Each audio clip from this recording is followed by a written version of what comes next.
In marital communication, we're talking about how it's so important to have humility. In this clip, we're going to focus specifically on one type of humility, which is intellectual humility. Basically, realizing that we don't know everything. Kind of like God said to St. Catherine of Siena, I am God, you are not. It kind of sums it up. Basically, we're not God, we're not omniscient. I can't read your mind. I can't know what you've been through. So when you're talking to me, some of that is not there. And it's very important to realize that. So there's a complexity in communication, in marital communication especially. But let's take a look at some of those complexities. What are they? Okay, well, one is just when people talk, there's sort of a chain of events, right? Like if I'm going to get something correct from my head into her head, I have to think a correct thought. So I ask like, hey, let's go for a shopping run because I think we're out of cheese, but there's actually a block in the back of the fridge that I don't know about. Well, that's an incorrect thought. So that's going to lead to a miscommunication, right? Or I have to figure out how to correctly say what I mean to say. It's like, I think you have a story on that. Yes, actually, a couple of years back, we were having a party and I was very anxious about getting things done. And just in the rush of the moment, I said, hey, Greg, can you do the shopping?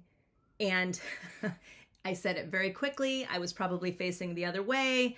And you thought you picked up your keys and you started taking off. And I said, where are you going?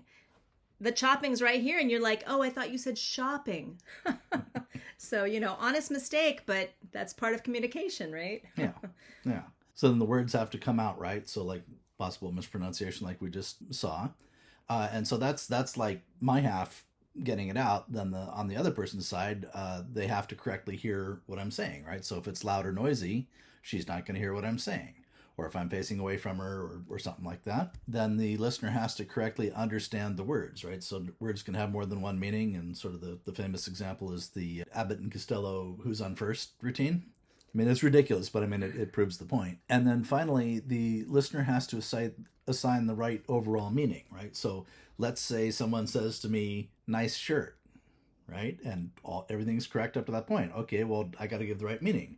Is he saying that my shirt is nice, or is it like, nice shirt? Like, okay, what's the right meaning, even if everything else went perfectly? So there's 6 different steps, at least, where something can go wrong.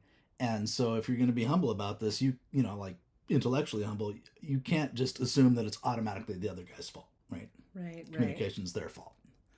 That's true. Yeah. And there are other complexities involved in communication. There are motives, right? When we're communicating motives. Right. Sometimes I don't even know what my own motives are. How am I supposed to know what other people's motives are? Right.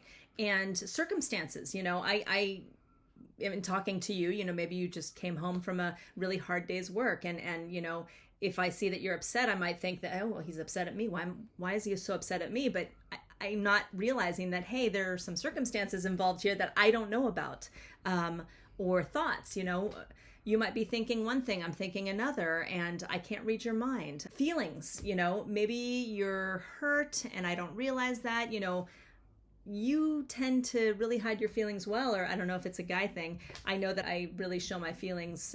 I mean, I wear them on my, how do you say it? I wear them on my sleeve. Yep. And there are also nonverbal communication. Right. So she can point that like, hey, look at the cat, right? And because the cat's doing something wrong, and I can like, okay, yeah, that's a cat, but so what? I mean, I don't understand why you're pointing at the cat. Like, that yeah, okay, it's a cat, but what?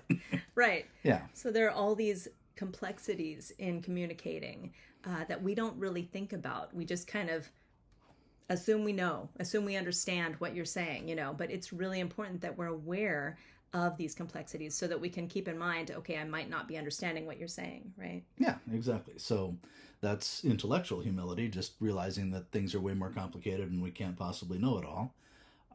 Tune in next time and we'll take a look at a different kind of humility. See you then. See you then.